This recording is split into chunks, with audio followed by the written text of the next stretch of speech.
सभी को राम राम। एक कोर्ट का ऑर्डर बताया था मैंने कल 15/56/2023 पीटीआई टीचर्स की भर्ती की वो वीडियो थी।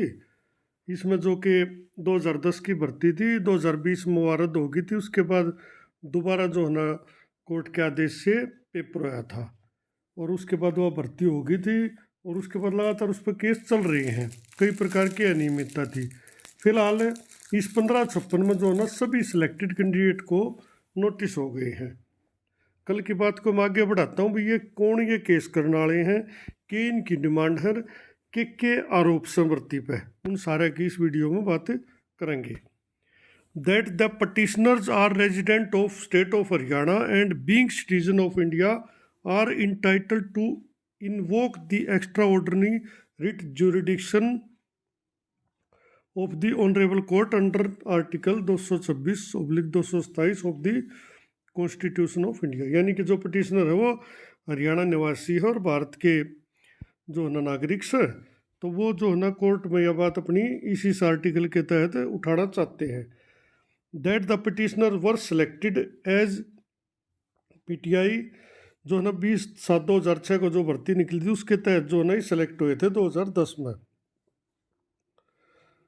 ये कॉपी उसकी कॉपी भी लगा दी एडवर्टाइजमेंट की। अब वो बात रख रहे हैं अपनी। दैट द अनसक्सेसफुल कैंडिडेट, यानी कि जिनका 2000 में सिलेक्शन नहीं हुआ वो कोर्ट में चले गए और जो है ना CW भी 15/656 जो है ना लगा दी उन्होंने कोर्ट में। और भी बहुत सारी कनेक्टेड केस थे, लेकिन वे सेट असाइड कर दी गई advertisement. Result was declared on 11/4/2010 and issued director to, यानी कि जो रिजल्ट था वो क्वेश कर दिया था, सेट असाइड, और HSSC को जो डायरेक्शन दे दी थी to hold a fresh selection in accordance with law, कानून के अनुसार जो है ना दोबारा से सिलेक्शन करो a period of 5 months within a period, यानी 5 महीने के अंदर from the date of receipt of certified copy of order LPA। यानी कि LPA 1594 जब वो सिंगल बेंच का फैसला आ गया उसके बाद डबल में चले गए। डबल में भी सेम फैसला रह गया था। उसके बाद जो है ना 11/9/2012 को ये फैसला आ गया था सिंगल बेंच का, उसके बाद डिसमिस हो गया, फिर डबल में चले गए। 30/9/13 ने डबल का भी आ गया और सुप्रीम कोर्ट में चले गए भी, और 8/4/2020 को अपहेल्ड कर दिया उस जजमेंट को जो डबल का सिंगल का था, और कह दिया भाई। अब यहाँ पे मैं एक बात और कहूँ हूँ, कई खुद कोर्ट की भी अच्छा देखो, भर्ती निकली 20/7/2006 को और लास्ट डेट थी 21/8/2006, यानी कि लास्ट डेट में जो नियम कानून हैं वही लागू होने चाहिए। लेकिन देखो यहाँ पे क्या कर रहे हैं, और सच है ये बात, क्योंकि 21/8/2006 को तो कोई क्राइटेरिया डिसाइड ही नहीं हुआ था। पूरी भर्ती ही एक तरह से गलत तरीके से रद्द की गई है। कह रहे हैं भी क्राइटेरिया बीच में बदल दिया, नहीं, क्राइटेरिया था ही नहीं। उसमें सिर्फ ये लिखा था एडवर्टाइजमेंट में कि या तो 200 नंबर का टेस्ट होगा और 25 का इंटर होगा, या फिर जो ट्रेडिशनल हमारा वे है, जैसे ट्रेडिशनल मतलब परंपरागत जो जैसे भर्ती करते आ रहे हैं, यानी एकेडमिक 60 और इंटरव्यू 30, उसके आधार पर जैसे 2004 की 2000 की भर्ती हुई थी उसके आधार पर जो है ना भर्ती करेंगे। लेकिन यहाँ देखो क्या कह रहे हैं, the commission shall conclude the entire selection process initiated by the advertisement number 6 of 2006 as per the criterion notified on 28/12/2006। ये देखो नोटिफाइड, यानी कि 28/12/2006 ने जो क्राइटेरिया नोटिफाई किया गया, लिया गया, उसके आधार पर तो भाई 28/12/2006 तो 21/8/2006 के बाद आई है, यानी कि क्राइटेरिया तो खुद बोर्ड ने बदल दिया उसी दिन। 28/12 का भी तो नहीं लागू होना चाहिए, क्राइटेरिया तो वो लागू होना चाहिए ना जो कि 21/8/2006 को हो। जब वो मैं लिख दिया भाई कोई से भी क्राइटेरिया जो है ना बोर्ड अपना सकता है, तो 28/12/2006 वाला क्यों लागू करो? जरूरी थोड़ा है। उस दिन उन्होंने कहा था भाई दोनों हम कोई सा भी लागू कर सकते हैं। लेकिन यह एक बात पकड़ ली बस, आगे एक नोटिस आ गया था टेस्ट का कि भाई इनका जो है ना टेस्ट ले लेंगे। हालांकि क्राइटेरिया तो भर्ती से पहले डिसाइड होना चाहिए, लेकिन यह पूरी भर्ती सिर्फ एक इस नोटिस पर चलती रही। और आर्ट एंड क्राफ्ट की इसी नोटिस के उन मतलब के और भी कम नोटिस है, उनका जागा 2008 में होया था, उसके आधार पर कर दी। चलो चीज़ें गलत होती चली गई, पर अब उनका ज़्यादा कुछ आप लोग या मैं कुछ कर नहीं सकते। उसमें का अब कहा गया 200 का टेस्ट और 25 का इंटरव्यू, यानी 200 मार्क्स के 100 क्वेश्चन आएंगे पेपर में। हर क्वेश्चन जो है ना 2 नंबर का होगा, 25 का इंटरव्यू होगा। All the applicants who had submitted application in response to the above advertisement including those who were selected shall be permitted to participate in the fresh selection as directed. तो इसमें जो है ना court ने कह दिया था 5 महीने के अंदर भर्ती करो, और जितने उस समय के फॉर्म थे, चाहे सिलेक्टेड था चाहे नॉन सिलेक्टेड था, सबको जो है ना पार्टिसिपेट करने की परमिशन है, और जैसे कहा है वैसे आप लोग इसको भर्ती को करो। अब उस जैसे सुप्रीम कोर्ट का आदेश आया, दी पटिशनर वर रिमूव्ड, जो है सर्विस से हटा दिए गए, और फ्रेश सिलेक्शन जो है ना इनिशिएट कर दिया गया। Fresh application forms were invited to those candidate who had, यानी जिन्होंने पहले दिन उनका दोबारा जो है ना एक तरह से अपडेट करवा लिया, और एग्जामिनेशन नोटिस इशू कर दिया 30/7/2020 की, जिसमें कि फिर मेंशन किया था मिनिमम क्वालिफाइंग मार्क्स ये होंगे भाई जनरल के 50%, यानी कि 100 में से 50 सवाल ठीक, यानी 200 नंबर में से 100 नंबर जिसके होंगे वो क्वालिफाइंग होगा, उसका 25 नंबर के इंटरव्यू में बैठने का मौका मिलेगा। अगर किसी के 49% रह गए तो उसका कोई मतलब नहीं है इंटरव्यू का।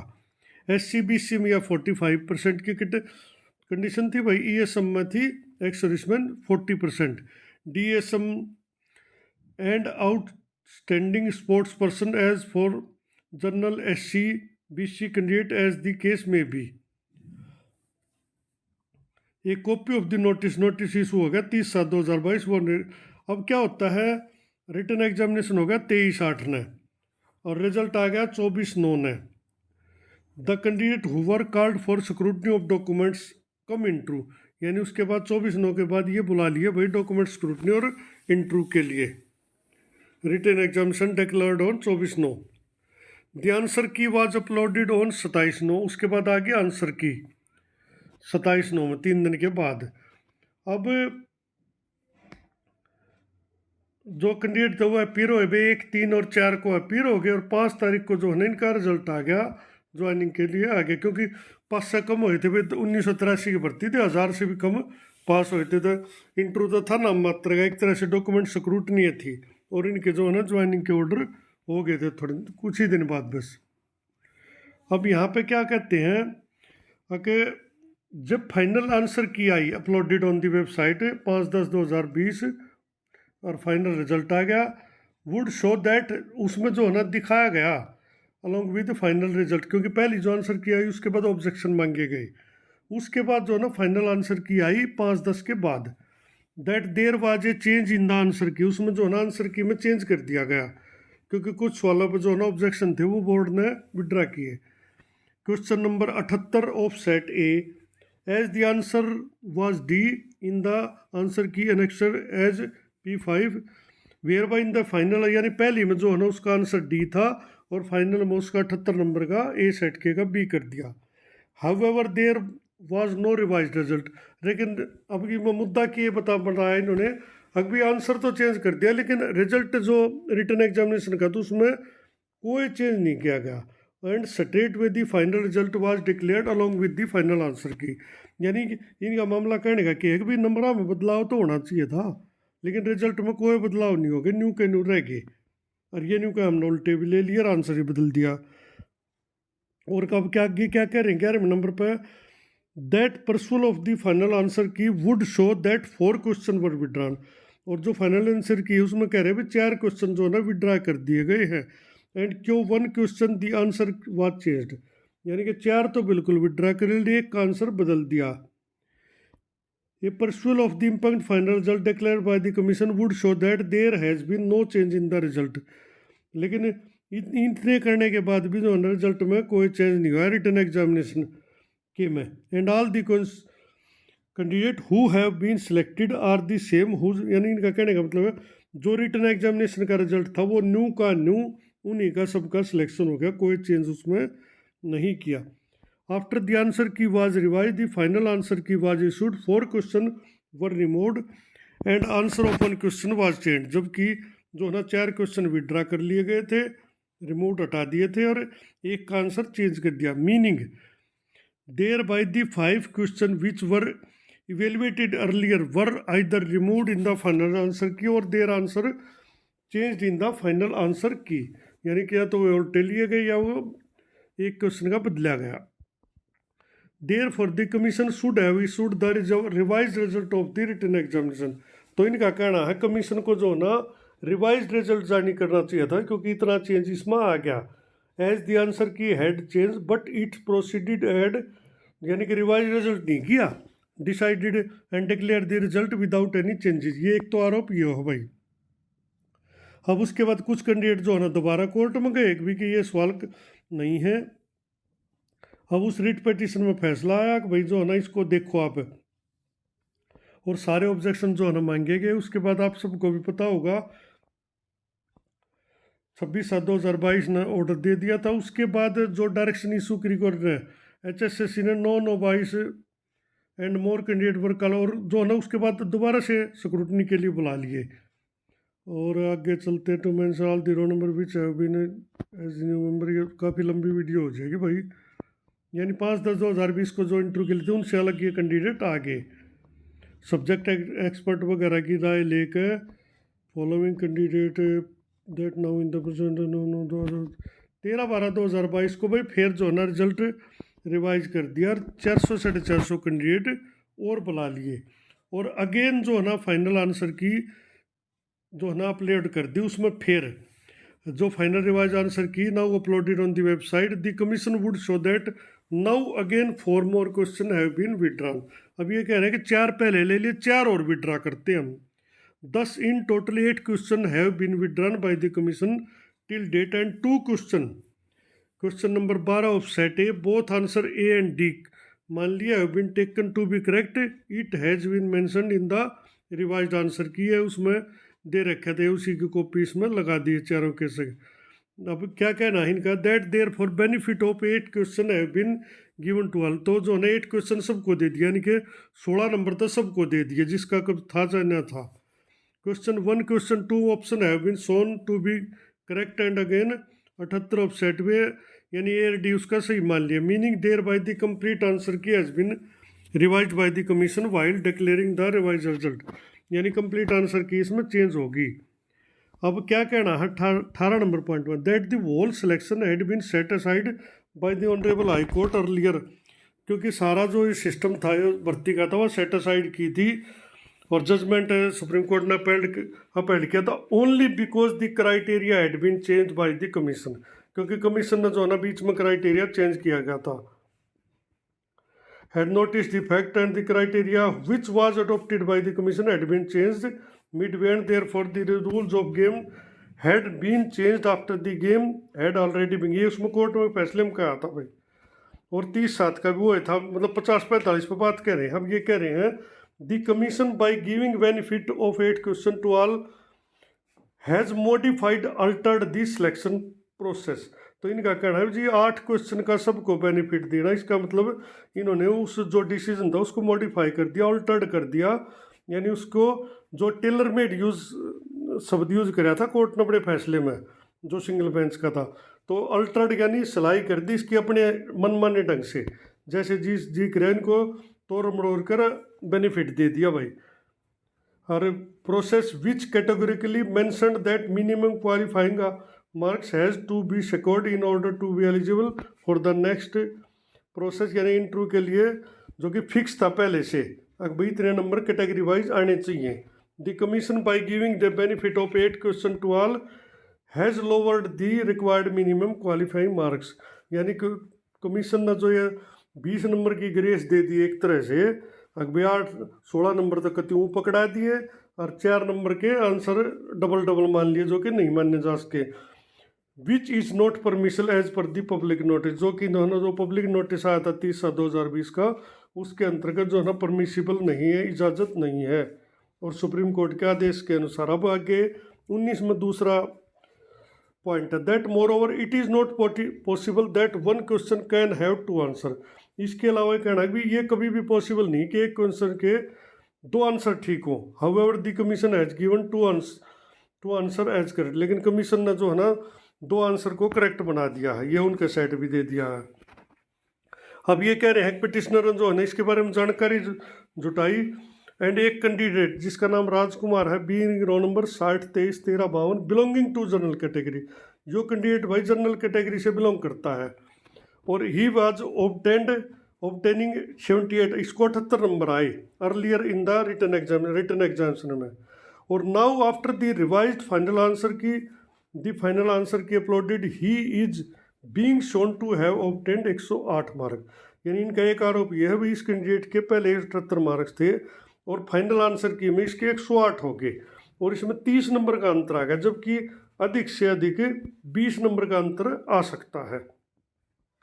ये इसमें क्या है, वो है फिर वो कह दी भाई इसका कर दिया वो कर दिया, यानी 20 क्वेश्चन का अंतर आ सका, लेकिन 30 है। ये इस पर आरोप है this selection process is in a fair has not conducted, यानी कि फेयर तरीके से इस सिलेक्शन प्रोसेस को कंडक्ट नहीं किया गया है, और ये सिलेक्शन जो प्रोसेस है is required to be set aside, ये रद्द किया जाना चाहिए। And written examination is required to be conducted again को all the candidate whose selection had been set aside, यानी कि जो ये पूरा सिस्टम है दोबारा से होना चाहिए। अब एक आरोप हो रही 21 में एक ये रोल नंबर है 60 23 92 73, यो सिलेक्शन प्रोसेस में लास्ट कैंडिडेट था, लेकिन एक और कैंडिडेट लिया ये 60 23 92 75 has been shown as selected in the, यानी जो इनका वाई अपलोडेड कमीशन ने जो रिवाइज डिटेल कैंडिडेट की प्रोसेस ही आई उसमें 73 नंबर आखिरी था, लेकिन इन्होंने फाइनल रिजल्ट में 75 भी दिखा दिया। अब ये पूछ रहे वो कहाँ से आया है, ये मुद्दा भी आ गया भाई। और एक कैंडिडेट धर्मवीर जो 2010 में नौकरी में था और जनरल कैटेगरी में सिलेक्टेड था, बट रिवाइज जो फाइनल रिजल्ट आया declared his roll number is being shown in ESM general category, लेकिन अब उसको जो है ना ईएसएम जनरल कैटेगरी में डाल दिया, जबकि वो पहले जनरल में सिलेक्टेड था। एक मुद्दा ही आ गया, इसकी भी डिटेल दे दी। एक कैंडिडेट नेमली सुविता बीयरिंग रे number 60 23 44 73 was earlier note card, भाई इसके 90 नंबर थे इस कैंडिडेट के, या इंटरव्यू के लिए नहीं बुलाई, लेकिन जब रिवाइज आया तो इसके जो है ना नंबर 98 हो गए। 98 में भी भाई इसको नहीं बुलाया जाना चाहिए था, क्योंकि ये 100 से कम रह गए और 100 वाले को जनरल को बुलाना था, लेकिन she was not entitled to be called for interview, however the commission still called, यानी उसको इंटरव्यू के लिए नहीं बुलाया जाना चाहता, लेकिन उसको इंटरव्यू के लिए बुलाया, जो कि नियमों की अवहेलना है। हालांकि उसका सिलेक्शन नहीं किया गया, लेकिन उसको बुलाया ही क्यों, इसका मतलब कुछ न कुछ खामी इसमें रह गई है। अब कुछ कैंडिडेट जो है ना इसमें फॉर्जरी में पाए गए हैं। एक Parsottam son of Dalip Chand had impersonated in order to get selected, he was selected also, वो जो है सिलेक्शन भी होगा। Some other candidate appeared for him, उसके लिए क्योंकि कोई दूसरा कैंडिडेट आया था written examination, and he went for his document verification, लेकिन वहाँ पे जो है ना थोड़ा उसका पता लग गया भैया वो कौन है, और वो वहाँ से भाग गया DWO पंचकुला ऑफिस से, और उसके खिलाफ एक FIR भी दर्ज हो रही है 0597 ऑफ 2020। ये भी मुद्दा बनाया है, ताकि इसका मतलब इसमें दूसरे कैंडिडेट भी बैठे हैं। एक और FIR है 0616 डेटेड 23/8/2022, जो कि STM हिसार थाने में, जो इसमें जो है ना एक कैंडिडेट जो है ना आंसर की समेत पाया गया था। चलो वो उनके FIR वो अलग मामले हैं। That there for it is clear that the direction issued by the honourable supreme court have not been complied with and the selection has not been held as per the condition. तो इनका ये कहना भी इतने सारे मुद्दे हैं, तो ये जो है ना सिलेक्शन सही तरीके से नहीं हुआ, इसलिए इसको जो है ना रद्द किया जाना चाहिए, और दोबारा से इस भर्ती के लिए fresh selection has to be held as per the direction issued by the supreme court. तो कुल मिलाकर भाई मैंने मुद्दे बता दिए हैं मोटे मोटे, इसमें ये सारे आरोप हैं, और कुछ आरोप बिल्कुल जेन्युइन प्रतीत हुए भी हैं। बाकी तो देखो ना मैं कुछ कर सकता ना आपको, ये तो कोर्ट ने तय करना है। हाँ, पर्टिकुलरली जब एक सिस्टम में न्यू आ जाए 50% नंबर इसमें लेने हैं, यानी कि 100 सवाल में तो 50 जिसके ठीक होंगे वो इंटरव्यू के लिए जाएगा, लेकिन उसमें 10 सवाल की ग्रेस देना, इसका मतलब 40 वाला नौकरी ला दिया। और SC BC में अगर बात चल रही तो भाई 35 नंबर वाला नौकरी लग गया, क्योंकि 10 तो सबको फ्री के मिल गए, तो भैया बंदर बाट थोड़ी ही ऑब्जेक्शनेबल कोर्ट में है, और कोर्ट ने इस पर संज्ञान लिया कि हाँ भाई ये तो वाकई में गड़बड़ हो रही है, तब इन कैंडिडेट को जो है ना नोटिस जारी किया है। क्योंकि अब तक इसमें 2 साल हो गए थे, कई सुनवाई भी हो ली थी, लेकिन इसमें नोटिस जारी नहीं किया था, क्योंकि इतनी आसानी से कैंडिडेट को पार्टी नहीं बनाया जाता। थोड़ा बहुत जब उसमें कमी दिखा है ना, तभी उसमें जो है ना नोटिस इशू होता है। बाकी फ़िलहाल तो भाई ज़्यादा कुछ इसमें कहना बिल्कुल गलत होगा, भी भर्ती रद्द होगी या नहीं होगी। देखो वो बताओगा समय और सबूत, और कोर्ट की जो प्रक्रिया है उसके अनुसार इसका फैसला आओगा। उसमें आप या मैं, हम तो सिर्फ बात रख सकते हैं अपनी, भाई 2010 में भी थोड़ी बहुत खामी थी, मैं मानू हूँ, हाँ थी बोर्ड के स्तर पर। अब भी जो खामी है वे बोर्ड के स्तर पर ही है। कैंडिडेट का ना उस टाइम कोई ज़्यादा दोष था ना अब है, लेकिन ये जो नए नए जिनका सिलेक्शन आया उनने सारी भर्ती कैंडिडेटा के ऊपर डाल दी, और काफ़ी भला बुरा भी कहा गया, जबकि उनकी कोई गलती नहीं थी। उसी प्रकार ईब जो सिलेक्ट हुए हैं, भाई गलती तो देखो उनकी भी ना है, क्योंकि केस करनिया तो उसका है ना भी लगे हो, क्योंकि जो 1-2 मेन था वे कुछ देर थे, उनका सिलेक्शन ईब भी ना हो रहा, ना पहला होया ना ईब होया। लेकिन चलो आपस के भले बुरे तथा दूर रहना चाहिए, क्योंकि गलती किसी भी कैंडिडेट की ना है। भाई नौकरी तो देखो सबकी ज़रूरत से। तो देखते हैं वे कोर्ट इसमें क्या डिसीजन देता है। धन्यवाद।